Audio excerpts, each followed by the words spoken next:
Komisi Pemberantasan Korupsi menangkap Bupati Sudewo dalam operasi tangkap tangan. Juru bicara KPK Budi Prasetyo mengatakan, saat ini penyidik KPK masih memeriksa Sudewo secara intensif oleh tim KPK di Polres Kudus. Namun, Budi belum menjelaskan soal perkara yang menjerat Sudewo sehingga dia terjaring operasi tangkap tangan. KPK juga belum menjelaskan lebih lanjut siapa saja yang menjalani pemeriksaan tersebut. Namun, dia memastikan bahwa penyidik telah menangkap sejumlah pihak terkait operasi senyap ini. Diketahui, Sudewo merupakan bupati-pati yang didemo warga gara-gara kenaikan pajak bumi dan bangunan tahun lalu. Dia menjadi sorotan usai menantang para pendemo. Saat aksi unjuk rasa tersebut, Sudewo terancam dimakzulkan oleh DPRD setempat. Akhirnya, gelombang demonstrasi dan gejolak politik mereda dan Sudewo kembali bertahta sebagai orang nomor satu di Pati.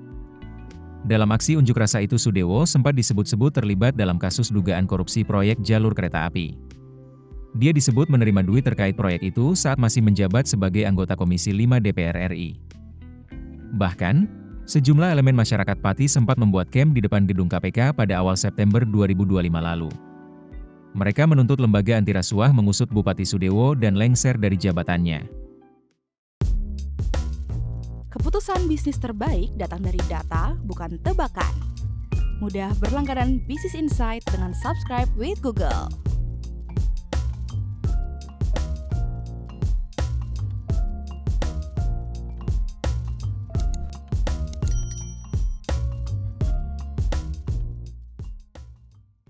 Download aplikasi Kontan sekarang di App Store atau Play Store.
Influencer keuangan Timothy Ronald kembali dilaporkan ke Polda Metro Jaya atas dugaan penipuan investasi trading mata uang kripto.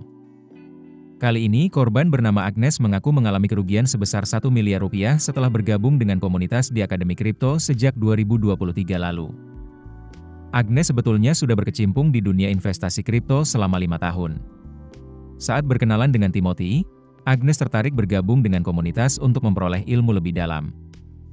Kuasa hukum korban, Jajang, mengatakan masih banyak korban lainnya yang mengalami kerugian besar, tetapi urung melapor karena takut.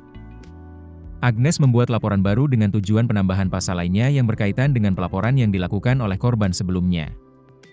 Ia akan menyerahkan kepada pihak kepolisian untuk memutuskan penanganan kedua laporan secara terpisah atau sebagai satu kesatuan nantinya.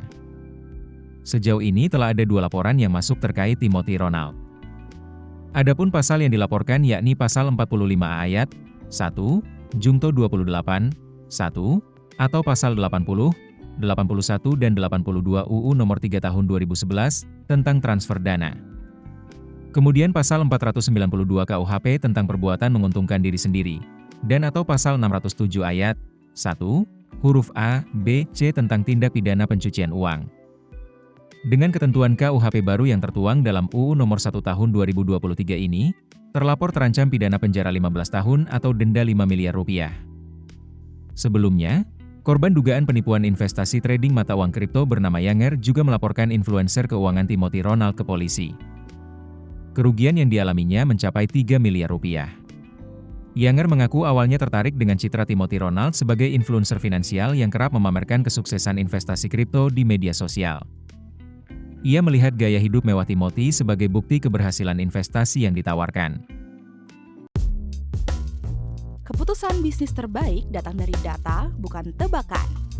Mudah berlangganan Business Insight dengan subscribe with Google.